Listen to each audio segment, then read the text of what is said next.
great to have you here on the Clark Howard Show. You know, our mission is to serve you and empower you so you make great financial decisions in your life. You know, I'm a huge entrepreneur. I love what we are able to do as individuals, families, a group of friends who get together and start a business. The dynamism, is that a right word? The dynamic nature of our economy is something else. And for that, we're the envy of the world. And we as Americans are down on ourselves these days. You talk to people overseas, they know this is the place, this is the land of opportunity. And we're in a pivot right now. We've had an extremely strong job market in the United States. It keeps surprising on the upside over and over again. Current unemployment rate, headline unemployment rate in the United States, 3.4%. But I have no doubt that we're going to have softness in the job market because what the Federal Reserve wants, eventually it gets. And that's a slower economy. Not necessarily a recession, but slower economy and definitely a slower job market in order to squeeze, we're kind of halfway there on inflation, squeeze the other half out. And so what happens is when people mid-career get laid off, that's when a lot of people decide that they're going to become entrepreneurial. I talked about 2 months ago about how the layoffs in Silicon Valley lead always to the next wave of innovation. Because what happens in Silicon Valley is enterprises get bigger and bigger and more bureaucratic, and the innovation slows down and all the rest. And then a wave of layoff happens, and really creative people who were stifled in that corporate environment but were golden handcuffed to the money they were making, they then go out on their own. And that creates the next wave of innovation. But most of us, that's not our skill area. And we get laid off from something and we're like, what do we do now? And that makes us interested so often in franchises. And so anytime the economy slows, I get really worried about people getting taken advantage of at franchise road shows and franchise presentations.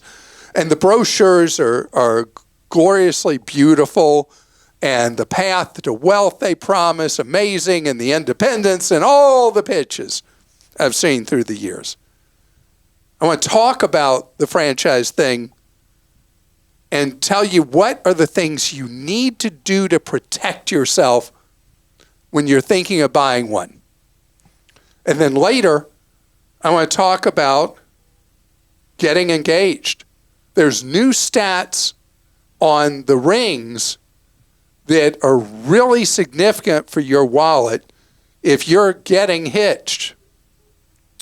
So, the franchise thing. First rule of franchises, never buy one as a passive investor.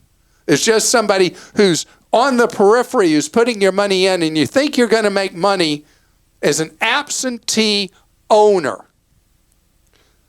I think about over the years, how many athletes, professional athletes, have been pitched why they should own an ice cream parlor, fast food restaurant, a donut shop, a whatever business.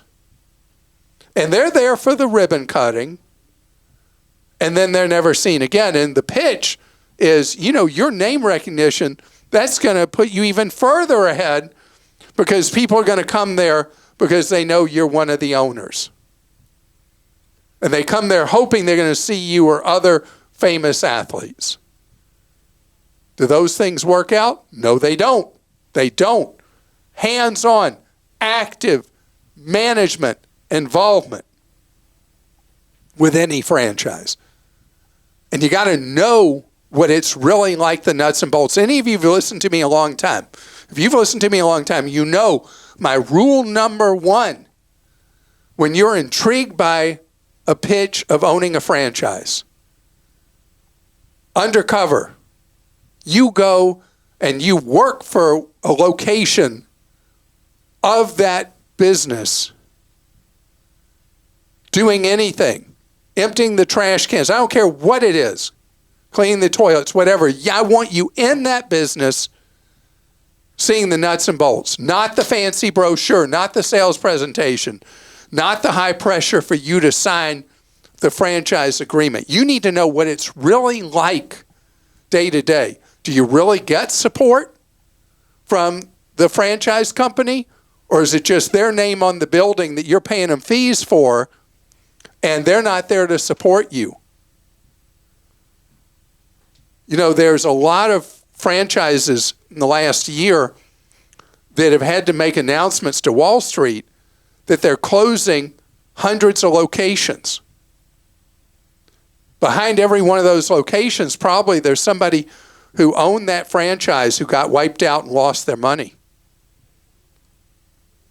This is an area that requires that you get your hands dirty before you put your money at risk and signed a contract. 6 months is what I want from you. 6 months going to work for one of those businesses, seeing what they're like, and they can't know that you're a prospect to buy one. You want to see what it's really like. Truth is, most of the time, you'll say, what was I thinking? I'm never getting involved in this industry. It won't even be that franchise. It'll be, I thought I'd enjoy being in that industry. I'm not going to enjoy it. Or it could be, this franchise company's a disaster, and you dodge a bullet that way. But you do that time, and then you're ready. Because if it all lines up, you love the business, and you love the franchise, then you can proceed. You love the business, you hate that franchise, then you look for another potential franchise opportunity. But before you go forward, go talk to owners of franchises. Find out their beefs. Any franchise owner is happy to tell you what they hate about the franchise company they have to pay royalty fees to every month. Eyes open, aware. Because the song and dance will get your signature on the contract, and then you're stuck. Much easier to get into trouble with one than to get out. Caution is the byword. Remember that you get laid off somewhere, your greatest opportunities always reside in using the skills and experience and training you got in whatever field that is for your next venture. So often people have such a bitter aftertaste from being laid off from a company or an industry that they run away from that industry and they start somewhere else completely fresh in something they have no experience, training, education in. But your greatest opportunities when you do get laid off always are using the knowledge base you developed over time in that field, just working for someone else or yourself. Krista? Kristen in California says, do you know of a good website to follow and keep tabs on the cost of lumber? I'm curious to watch the trend and if it's starting to go down, as my husband and I bought a fixer-upper house in late 2021 with a low interest rate in San Diego, California. Wondering if the cost of goods, wood, tile, plumbing parts, etc. will go down and what the trends are for the area. We're assuming labor will not decrease, but keep going up due to the high cost of living. Thanks for any advice on timing these home improvement projects. So as an example, lumber, that one's the easiest of everything you mentioned, Krista, because lumber, there's indices of various types that track the cost of lumber. And just while you were saying that, I pulled one up, and there's trading code for lumber, LBSWOO, Random Length Lumber Futures. And I've got a chart here. You can look different times. Lumber cost right now is the lowest it's been at any time in the last 5 years. except for a few weeks right after the COVID shutdowns in 20. And lumber is a fraction of the cost of what it was even 6 months ago. So lumber is a relative bargain right now, and that's really easy to find. Lumber's down over the last 5 years, down almost at half. Wow. And much more than that if you go back just a year after it spiked. I'm going to reprice my fence. I got prices in 2021, and I was like, I think we can live with this fence. So with the fence, a lot of it's labor, but the materials cost from 21? Yeah. Oh, let's look at 21. Let's go back even just a year. Lumber's down like 2/3 from a year ago. That's crazy. And okay, going back. Okay, see, now you have me all curious. Oh, I'm sorry. Going back to 2 years ago right now, lumber was 5 times the price it is now. Wow. 5 times. So reprice that fence, because timing can be your friend or enemy on that. Name some of the other products. Tile and plumbing parts, things like that. Wood already we said. Plumbing parts and tile. So tile and plumbing parts, there's no equivalent pattern. I mean, you're talking about commodity when you talk about lumber. Those other two things are very different. You just have to price, and so much of those two, especially, is the labor of installing them. But the fact, like plumbing parts, maybe because the production of houses in the United States is not strong right now overall, those may be an item that's potentially gone down in price. So this is a very sensitive market to the demand in the marketplace for them, and demand is softer now. So your timing is better and better. And as the economy slows, one of the impacts is, remember, the Federal Reserve, what they're about right now is getting prices under control. And in a lot of areas involving goods, the actual products themselves, not services, the prices are clearly headed down. Judy in Georgia says, in preparing my will, power of attorney, etc., and advance directives, is it okay to use an online service such as LegalZoom as opposed to an attorney? I'm speaking about simple documents. Yeah, okay, simple documents. You can use LegalZoom. My favorite is WillMaker, which has been around forever. It goes on sale a lot of times. And WillMaker is a great product to do your own will. What are the circumstances where you would not want to use LegalZoom or WillMaker? Blended family. That would be way up high on the list because there's complexities involved with drafting a will when it's a blended family that make that not a good choice. You own your own business, or you got a lot of money, or you have kids who, if there's assets that they would hope to receive, kids that don't get along would be a great circumstance where you would not want to do a will on your own. If your situation is very simple, you don't have a good story that neighbors can gossip about, you got a very simple life, you work for a company, your life is pretty linear, there's not a whole bunch of extraneous things going on, doing your own will is okay. Lawyers that specialize in wills, estates, and trusts, I'm not a lawyer, by the way, lawyers who specialize in wills, estates, and trusts cringe every time I even attempt to answer this question, because the answer to every will question to them is you need to hire a lawyer. As a practical matter, there are people who won't do that, will not go see a lawyer for it, and die without a will, in which case the state decides what happens.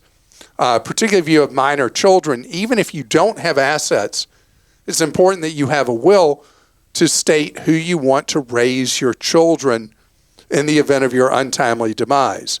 You die without a will, imagine your state deciding who raises your kids. And she mentioned, power of attorney and advanced medical directives. So even if you don't have, you want to have those too. So many states now have statutory medical directives, what used to be called living wills. Now they're generally referred to as medical directives. And so there'll be a state statutory requirement for those. And if you don't do one of those, you got issues involved at the time you become incapacitated if that happens to you. Power of attorney, there's power of attorney for healthcare, there's durable power of attorney, somebody who can act on somebody else's behalf.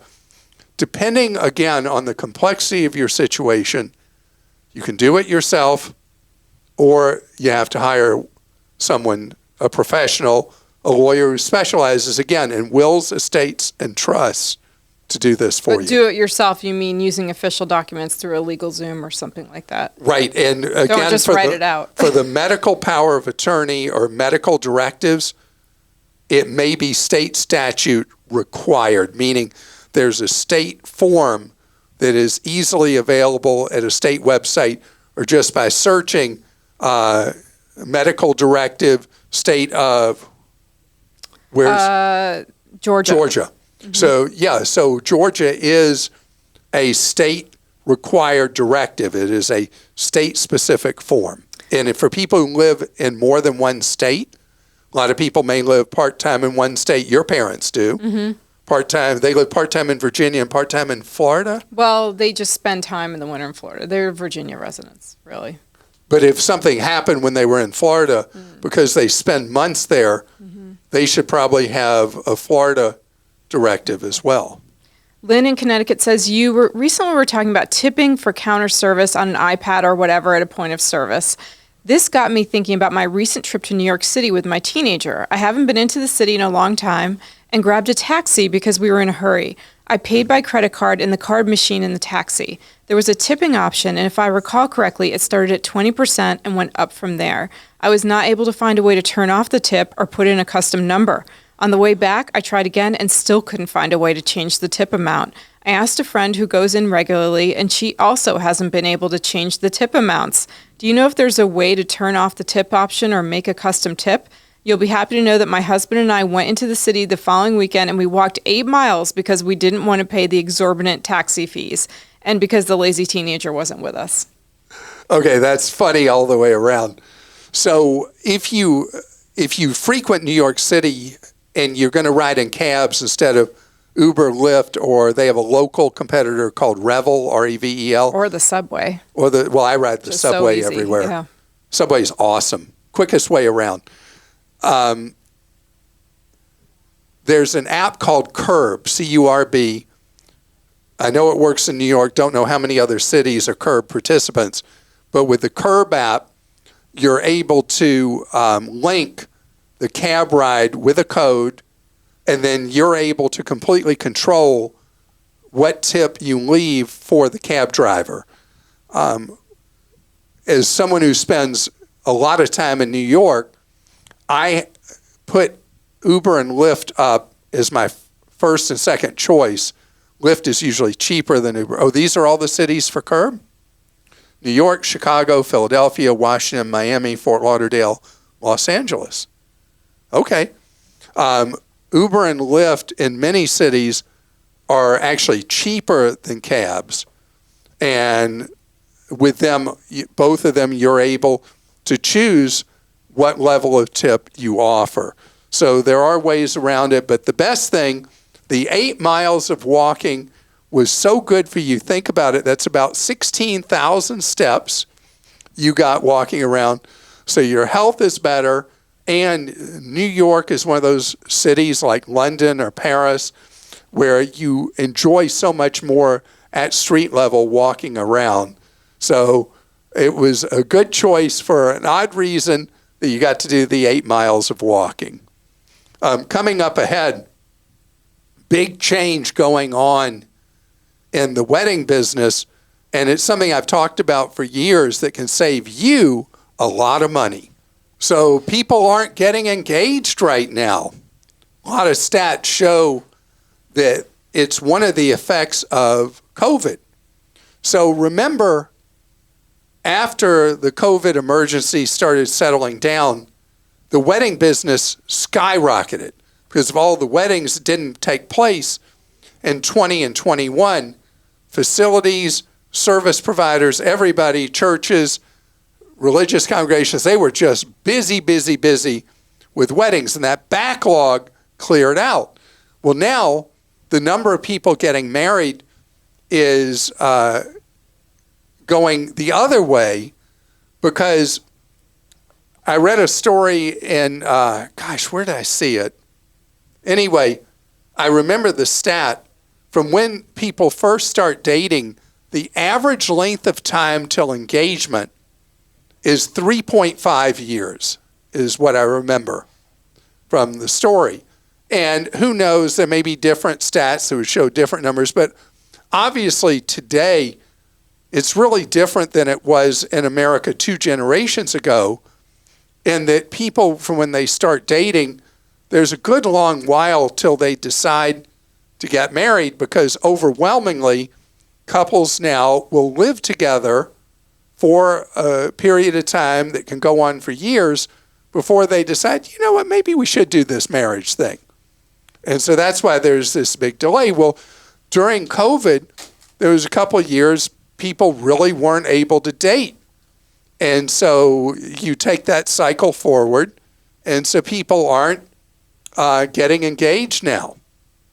So it creates, I'm always looking for the marketplace advantage, right? It creates opportunity. And so jewelers aren't selling the diamond rings they were selling before. Plus, the market share for the diamonds I want you to buy anyway, the lab createds, going up and up and up and up. And in some cities, lab createds are close to getting to a point where they'll be the primary sales in a marketplace. Why? You get so much more.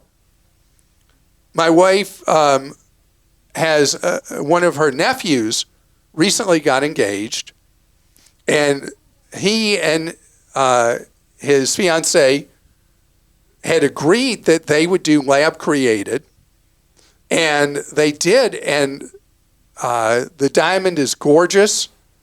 It's much larger than they could have afforded on their budget, and they were able to stay solidly within their budget buying lab created.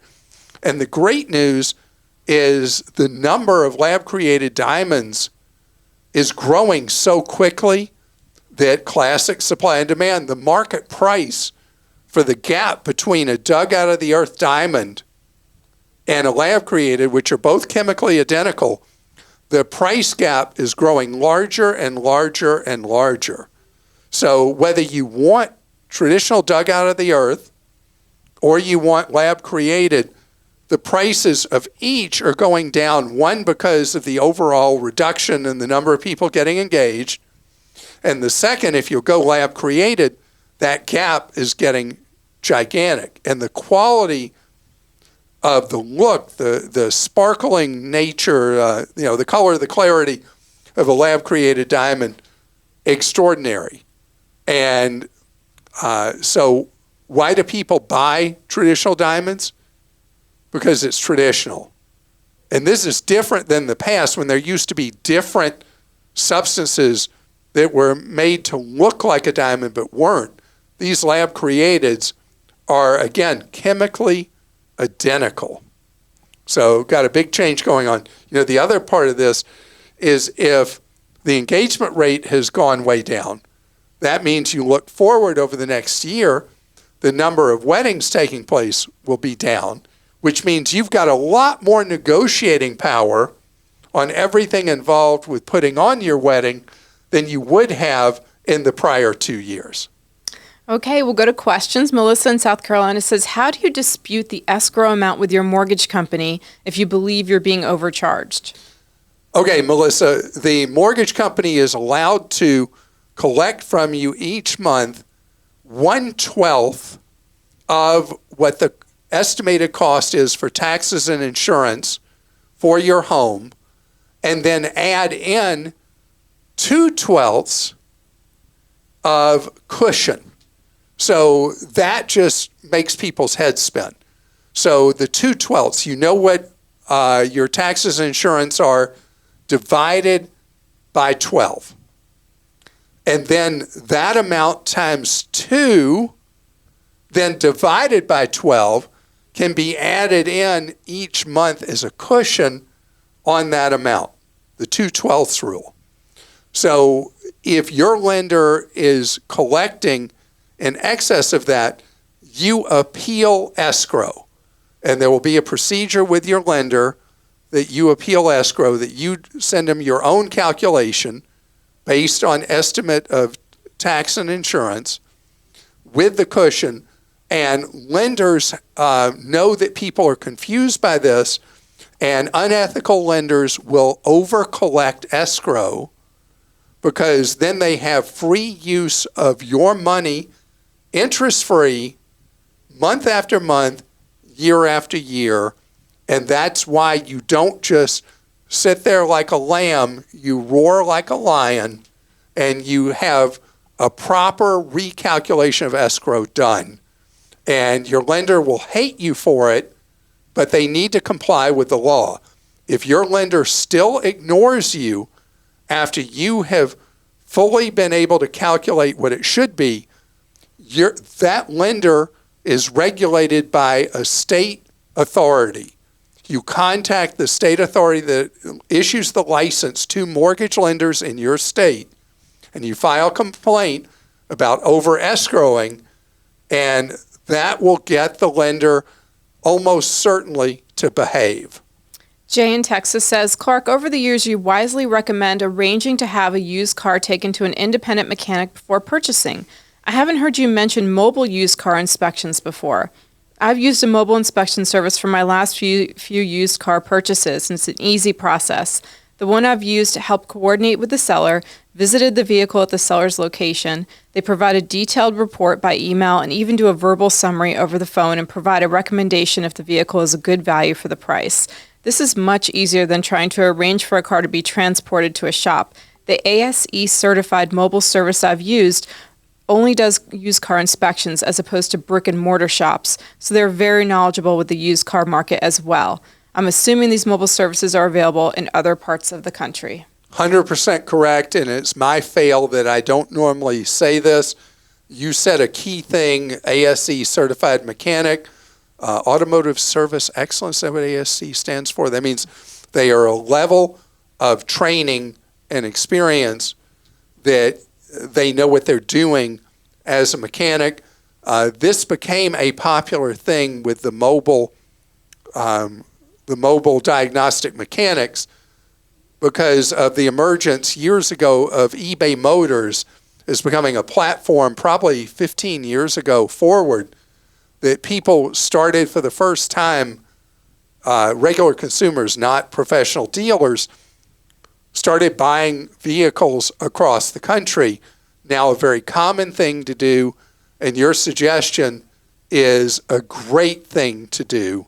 I always say the mechanic of your choosing, and that's too much shorthand, and what you've said is something I should be saying each time. Judy in Wyoming says, have you ever pointed out to your listeners that if they don't have free shipping via Amazon Prime, Amazon tries to be sneaky by defaulting the shipping method to a one-day faster than free shipping that is not free, usually about $6, and that even if your cart qualifies for free shipping, you manually have to change the shipping speed to the slower free option. If not, you should mention it. I've never heard that before. Have you heard this? Well, you're I've Prime seen, and the truck's at your house 2 times a day. I'm Prime. But no, I've seen where it defaults, like there are different options for shipping, and I've seen that before, like on other people's accounts, like this is definitely happens. So you have to make sure you choose the free option. Judy, thank you so much for this. And it gives me an opportunity again to mention Amazon on many of the items for sale now no longer is free returns. And you've got to pay attention to that. We became so conditioned to Amazon being so easy to do business with. They're not as much as they were before. They still are a great logistics operator and a very good company. They're just not what they were before in being consumer friendly. And what you describe breaks trust with a customer. It's a bad idea to do that. And I'm going to look for that. I'm going to go to Amazon. We're Prime members. I'm going to go where I look not as a Prime member. Use a different browser. Incognito search, and see if that same thing happens to me, defaulting to a shipping charge when I would have been entitled to free shipping. And I want to thank you so much for being with us today. Remember, we serve you around the clock every day of the year at Clark.com. And the idea, and I hope we execute it every single time you look, information you can trust for you and your wallet.